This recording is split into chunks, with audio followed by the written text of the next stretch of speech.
Well, it's been about a week since I was able to get out here, and the head's starting to show a little rust where I ground the mushrooming off, so we're going to have to get rid of that. I figured out what I'm going to do, actually.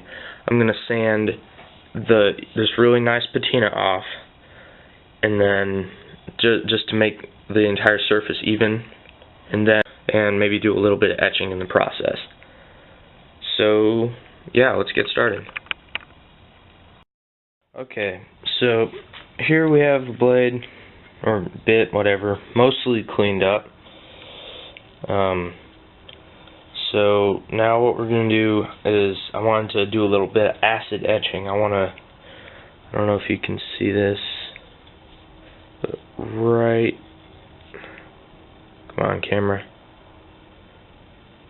Oh well, right here it says Eclipse, which I'm guessing is the name of the company that made it. So I want to etch that a little deeper, and then I want to etch my initials and maybe something else on here. So to start the acid etching process, we have to clean the blade of any oils. It can't be on there, otherwise you're going to get a bad etch. So basically what I'm going to do is just wipe it down with alcohol, rubbing alcohol.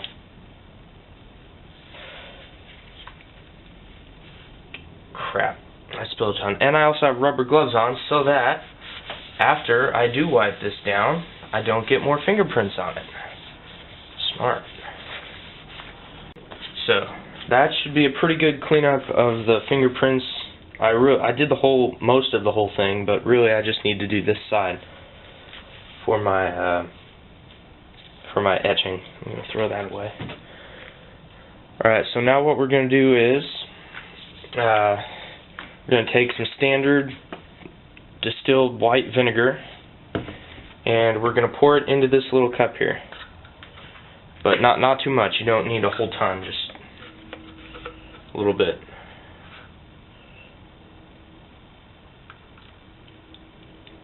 Okay.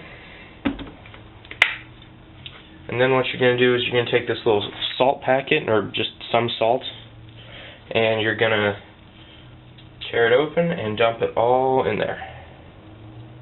Okay. And what you want to do is take a Q-tip like this, and you want to stir that up.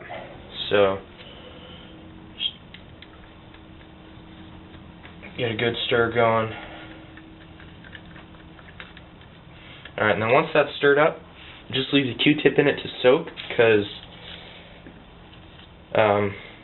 you want it to soak. Okay, so this is a car battery charger, which you will need. So yeah, I had to go grab that real fast. Our Q-tip is still soaking. That's good. We want that. So while that's working, we're going to take some nail polish. It doesn't matter what color, as long as it works like nail polish. And what we're going to do is we're just going to take the nail polish and completely brush over the spots we want etched.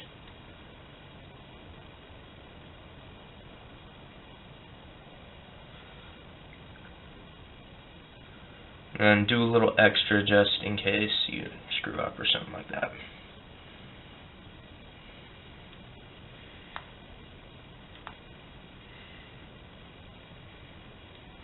Alright, so I'm getting the Eclipse words that was written on there, and then some extra space down below for me to put my own sign thing on. Alright, and apply this generously. You really want a good thick layer on there. So now what we're going to do is just going to let this dry for about 30 seconds. And then when that's done, we're going to take a Q-tip and we're going to scratch off the parts where we want to etch. So like the Eclipse, I would just trace that thin line with this, and then I'd put my own thing down below the Eclipse, and then that would be where our etching would happen. So yeah, we'll let that dry and get back to you. Okay, my nail polish is dried and I've etched out my pattern. So now what I'm going to do is I'm going to plug in my battery charger and I'm going to set it for, let's see, I've already plugged it in. I'm going to set it for, can't see that, 6 amps, 12 volts. Now what I'm going to do is very carefully, because this is electricity obviously, I'm going to hook my red clip, positive, onto the blade. And I'm going to take my black clip, I'm going to take my Q-tip which has been soaking in the solution, I'm going to hook it just like that. Now what I'm going to do is, I'm going to go onto my stencil and etch. And it should start bubbling and it'll turn a dark color, black or brown or whatever, which is good. That means that your etching is working. And you want to hold it on there for a decent amount of time. You don't want to underdo it. Or overdo it. You don't want to do either of those, I guess. So I'm just going along here.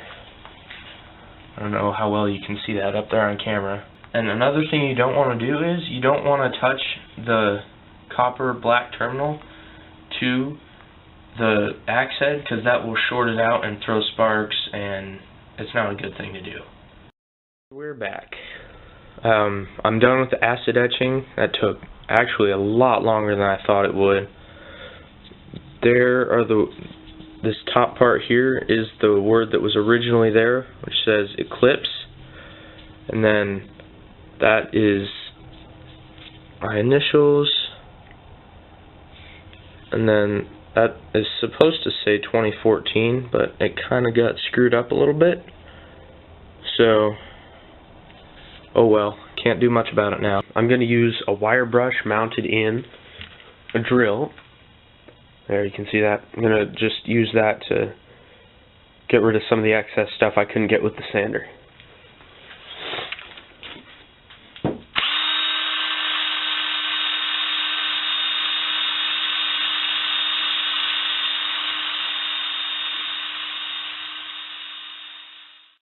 Alright, I've got the axe head looking pretty much the way I want it.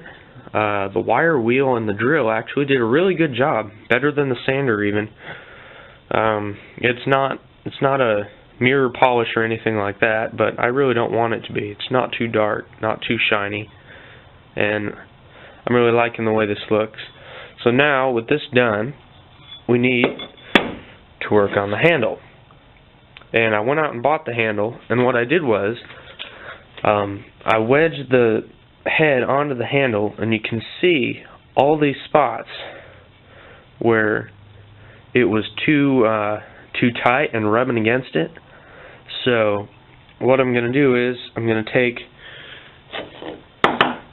my rasp and just rasp away at all these dark spots until I can put the axe head on without it rubbing anywhere, but it's still going to be a good tight fit. And what I'm going to do, I want to try and get the axe head to come down to this bottom line right here and sit nicely on this shoulder. So yeah, we'll start rasping and see how it ends up.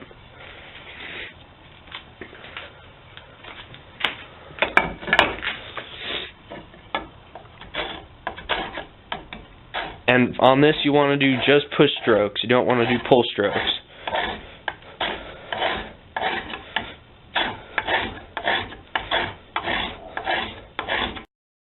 After an insane amount and a long time of rasping and filing and stuff, I've gotten it almost to the desired size. And what I'm going to do is, I'm going to take this big chunky old belt sander and sand it down the rest of the way to make it, one, to make it smoother, and two, to just take it down the rest of the way.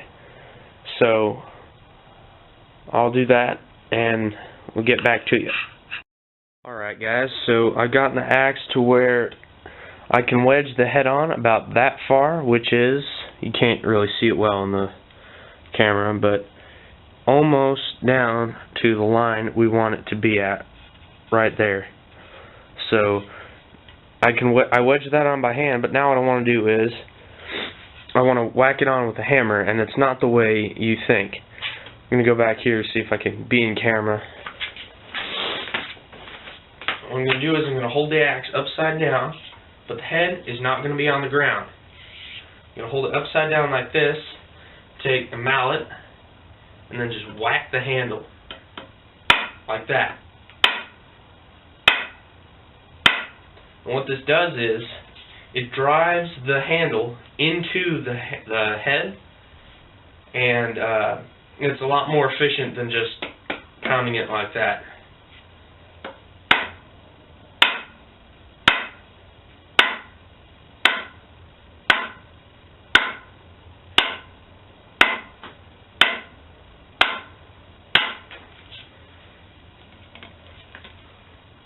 Alright, so you can see there, it's gotten a lot lower than it was before. So I'll keep hammering and then show you the wedging process after that.